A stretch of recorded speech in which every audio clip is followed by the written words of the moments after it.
Kita lanjut bahas PTTH Dunia Para Dewa episode 7. Oke, langsung usah banyak Mang Ming Mang. Kita langsung masuk aja ke pembahasan.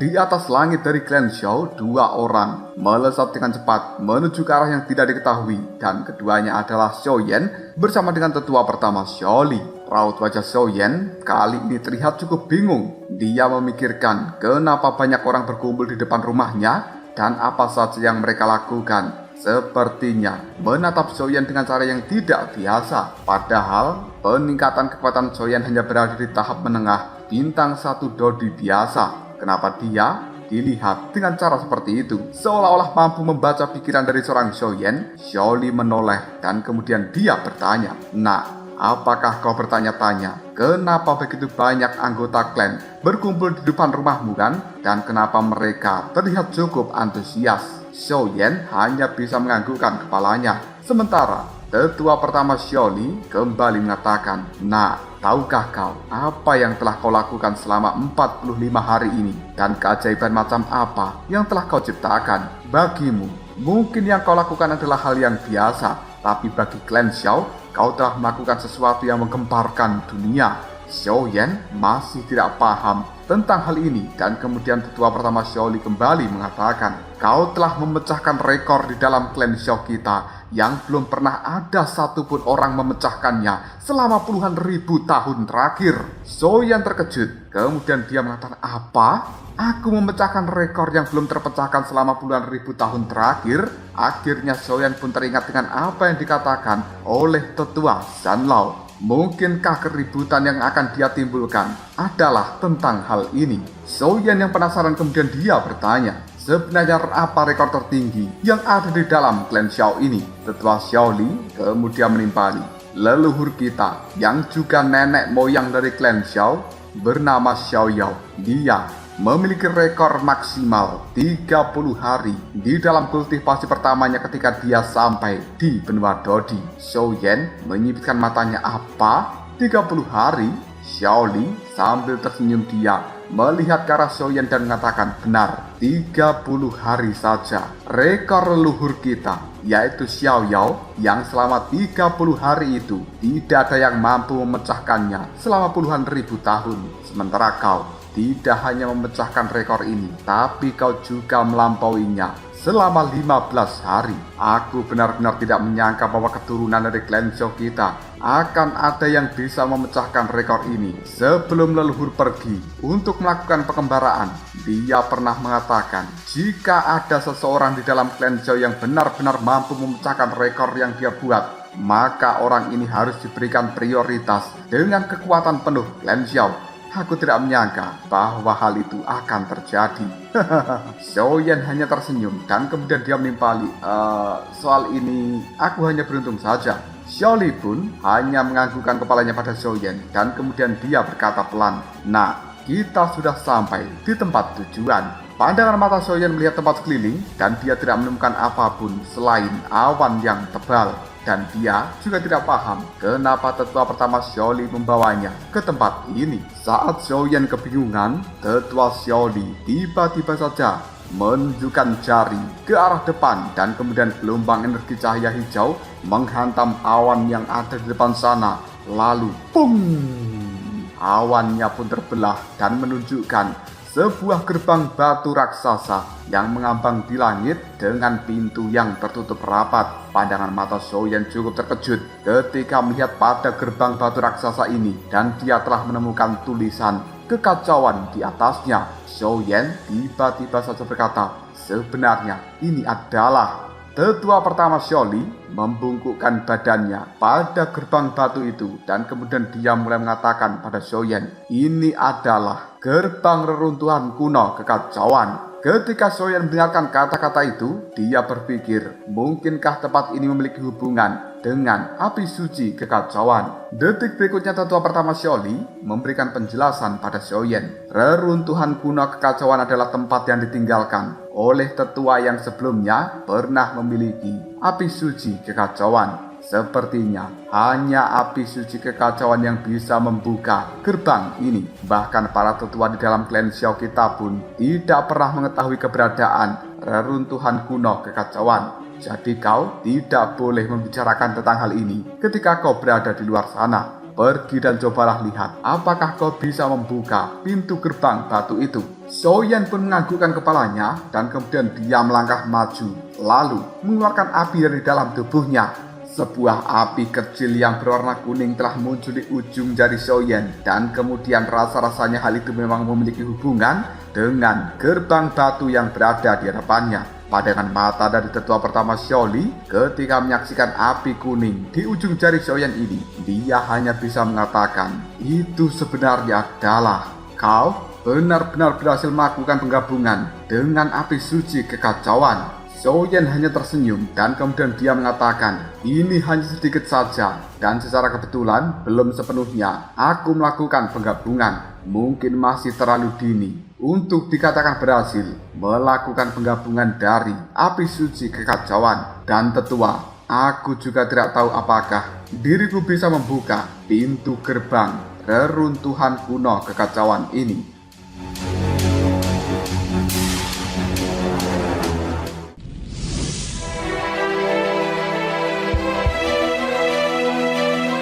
Pada akhirnya tanpa ragu lagi Xiaoyan langsung melemparkan api kuning yang berada di ujung jarinya dan menabrak gerbang batu yang berada di hadapannya. Secara perlahan api kuning itu pun langsung membakar gerbang batu itu. Di saat yang bersamaan, lembah Tianming telah dilanda kegemparan yang luar biasa. Kali ini banyak murid dari lembah Tianming berkumpul di alun-alun besar dan kemudian mereka membicarakan tentang jenius yang telah muncul di dalam klan Xiao yang telah memecahkan rekor di tempat itu dan bahkan mencapai tahap menengah bintang 1 Dodi. Para murid ini kemudian mengatakan, dengar nggak? Ada seorang jenius muncul di dalam klan Xiao. Sepertinya dia bernama Xiaoyan. Iya, aku dengar.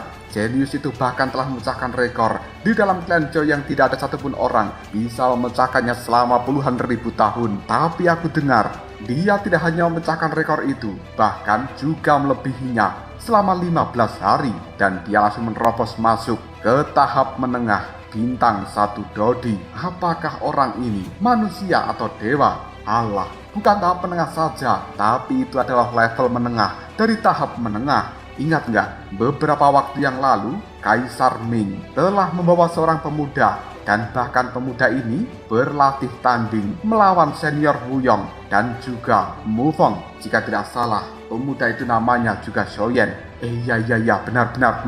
Bahkan dia juga merupakan murid terpilih dari lembah Tianming kita, bukan? Sepertinya orang itu adalah orang yang sama. Apa? Jenius seperti ini hanya menjadi murid terpilih saja? Seharusnya dia bisa menjadi murid inti. Tiba-tiba saja seseorang menyaut, apa sih yang kalian pikirkan?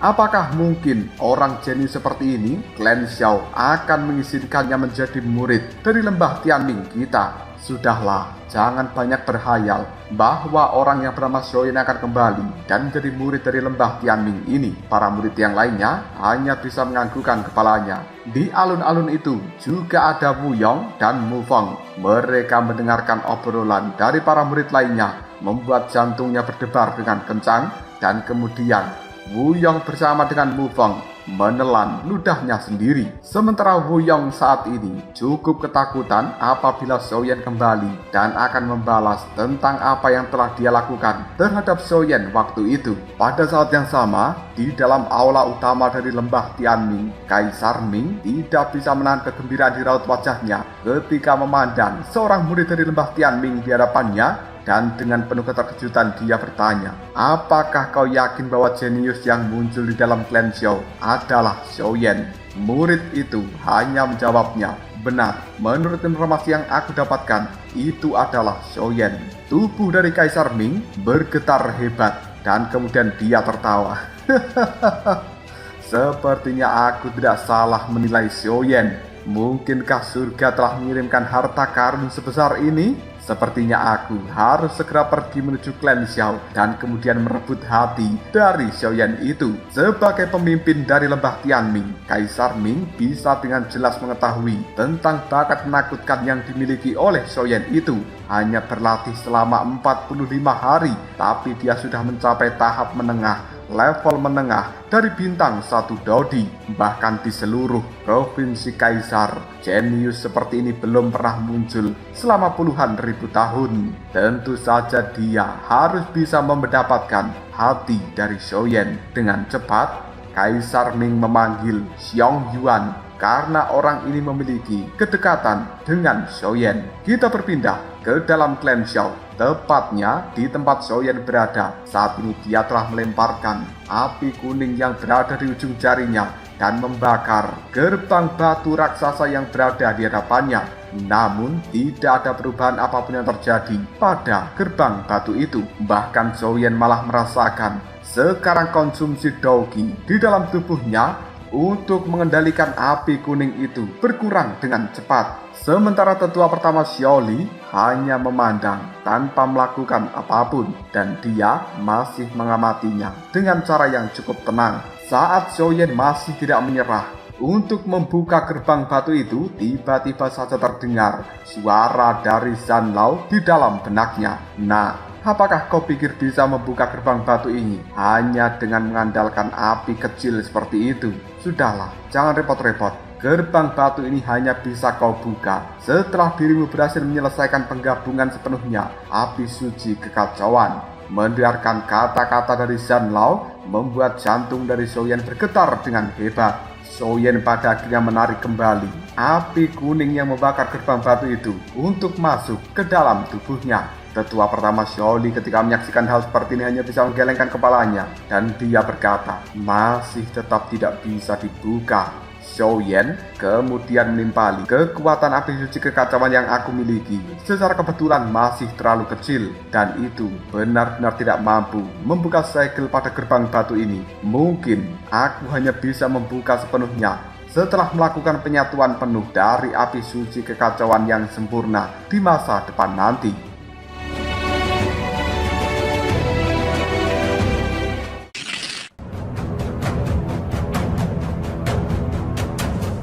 Mendengarkan ucapan dari seorang Xiaoyan membuat tetua pertama Xiaoli hanya bisa menganggukkan kepalanya. Dia paham bahwa masalah ini memang tidak bisa dianggap remeh. Tetua pertama Xiaoli kemudian berbicara, bagaimana jika pertama-tama aku akan menyampaikan cara memanggil gerbang batu ini pada dirimu? Jika kau merasa memiliki kekuatan untuk membukanya di masa depan, maka kembalilah ke tempat ini. Xiaoli kemudian menjentikkan jarinya. Seberkas cahaya berwarna putih melesat masuk ke dalam dahi dari Xiaoyan dan itu adalah cara untuk bisa memanggil gerbang batu itu secara langsung. Setelah mendapatkan metode ini, Xiaoyan terdiam dan dia penasaran sebenarnya apa yang berada di balik gerbang batu reruntuhan kuno kekacauan.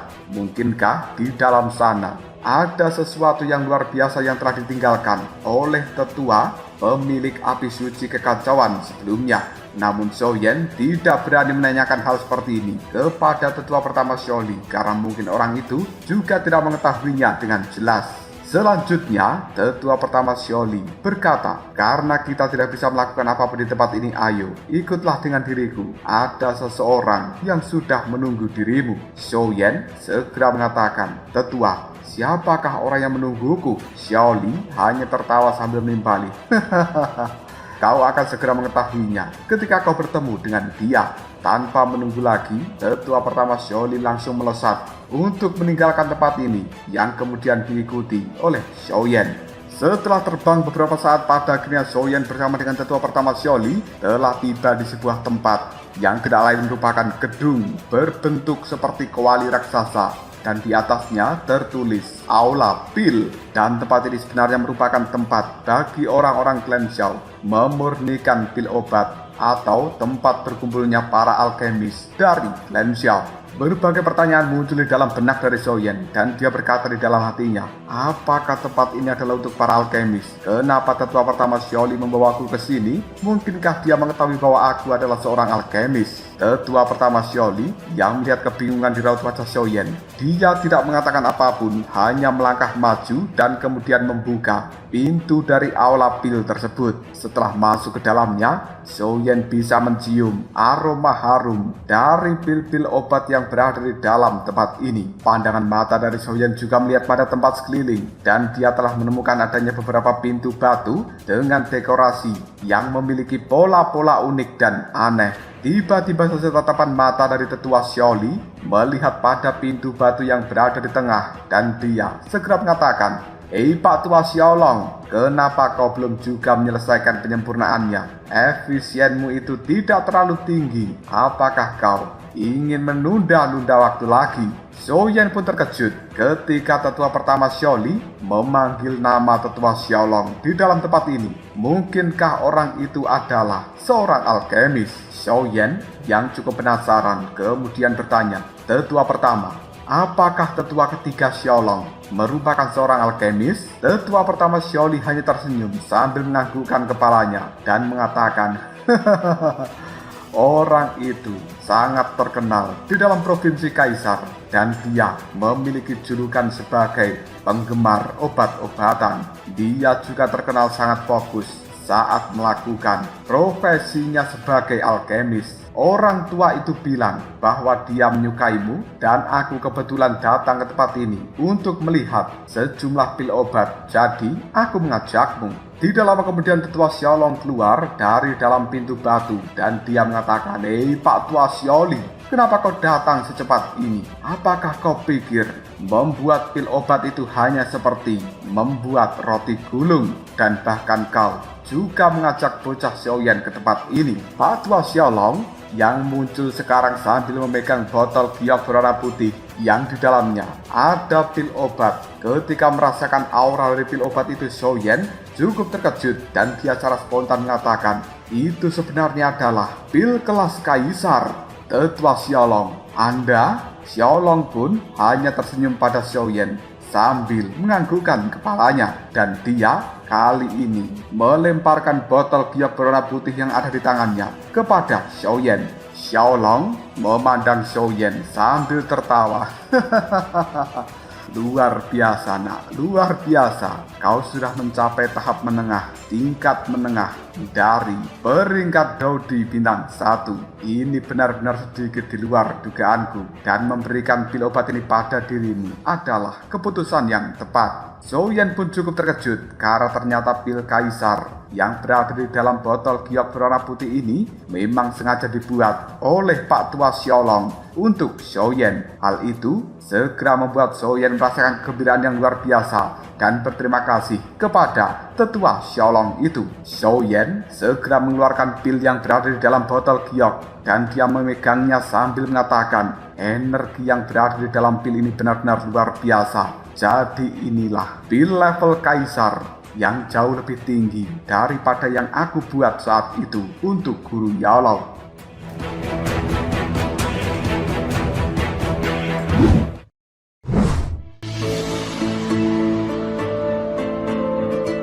Tetua Xiaolong kemudian mengatakan, ya, itu adalah pil kelas kaisar level tinggi. Xiaoyan, bukankah kau juga seorang alkemis? Kenapa kau harus terkejut ketika melihat pil ini? Xiaoyan kemudian menjawabnya, aku memang pernah melihat pil kaisar, tapi kualitasnya tidak sebaik ini. Xiaolong kemudian bertanya, oh, apakah kau berminat untuk mencoba membuatnya? Aku masih memiliki beberapa bahan dan juga formulanya. Bagaimana? Ingin coba? Mendengarkan kata-kata dari tetua Xiaolong membuat Xiaoyan tersenyum dan pandangan matanya penuh dengan semangat. Dia segera menganggukkan kepalanya. Menyaksikan hal seperti ini, tetua Xiaolong pun kemudian tertawa.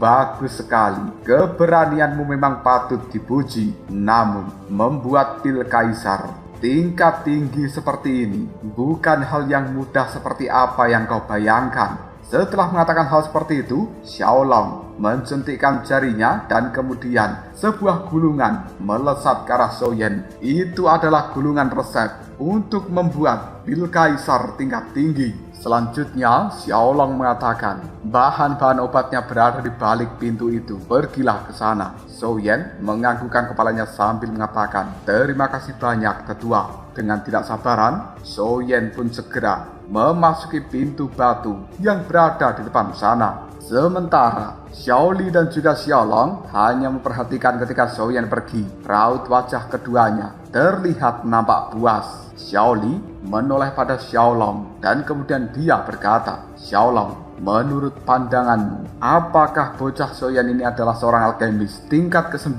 dan mungkinkah dia bisa memahami ramuan dari pil tingkat kaisar atau pil tingkat abadi?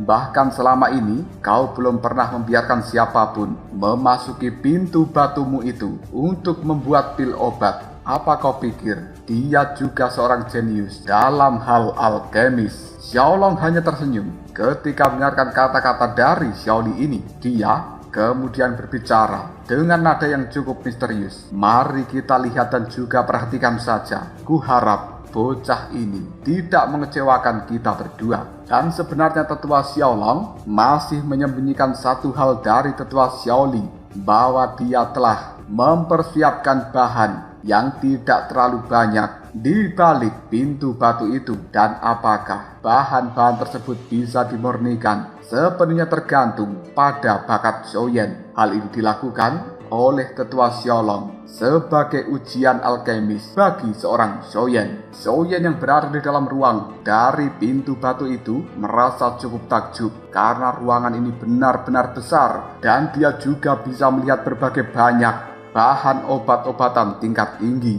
Di bagian tengah dari ruangan itu juga terdapat kuali alkemis yang megah dan juga indah serta besarnya luar biasa. Xiaoyan segera mendekat pada kuali alkemis itu dan dia mengusapnya sambil mengatakan, inikah kuali alkemis dari benua Dodi? Benar-benar luar biasa, tidak bisa dibandingkan dengan kuali alkemis yang berada di benua Doki. Aku tidak boleh menunda-nunda waktu lagi, harus segera mencobanya. Tanpa ragu Xiaoyan menjentikkan jarinya, gumpalan api yang berwarna kuning kini telah muncul dan itu tidak lain adalah api suci kekacauan. Xiaoyan melemparkan api ini untuk membakar kuali alkemis di depannya. Hanya dalam waktu yang cukup singkat, suhu dari kuali itu langsung meningkat dan kemudian masih tetap stabil. Xiaoyan cukup takjub ketika menyaksikan hal seperti ini. Selanjutnya Xiaoyan memegang salah satu bahan seperti akar yang cukup kuno dan dia tahu bahwa ini adalah bahan obat kelas tinggi.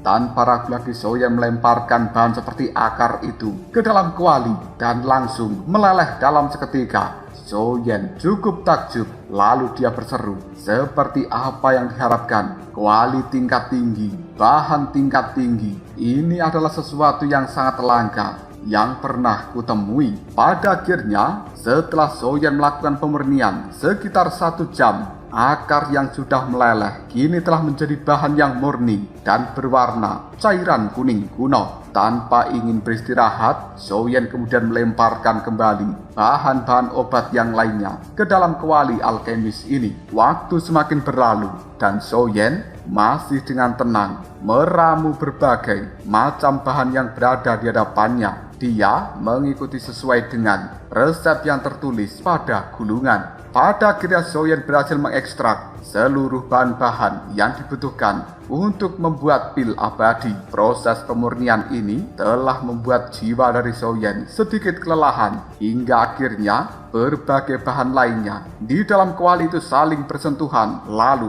pus, hancur dan hilang. Merasakan hal seperti ini membuat Xiaoyan menggelengkan kepalanya sambil mengatakan, memang selalu seperti ini. Untuk yang pertama kalinya pasti akan sangat sulit. Namun Xiaoyan tidak menyerah, dia masih terus mencoba dan juga mencoba lagi. Akhirnya boom, terjadilah ledakan sekali lagi. Xiaoyan hanya bisa menarik nafas dalam-dalam sambil berkata, sial, aku benar-benar meremehkan tingkat kesulitan dari pil obat abadi ini. Pada akhirnya Xiaoyan menarik nafas dalam-dalam dan dia mulai melakukan introspeksi dan juga jawaban dari kegagalannya. Setelah dirasa cukup yakin, Xiaoyan kembali mencobanya. Dan kemudian waktu terus berjalan. Hampir selama 1 bulan, Xiaoyan masih tidak menyerah dalam hal ini.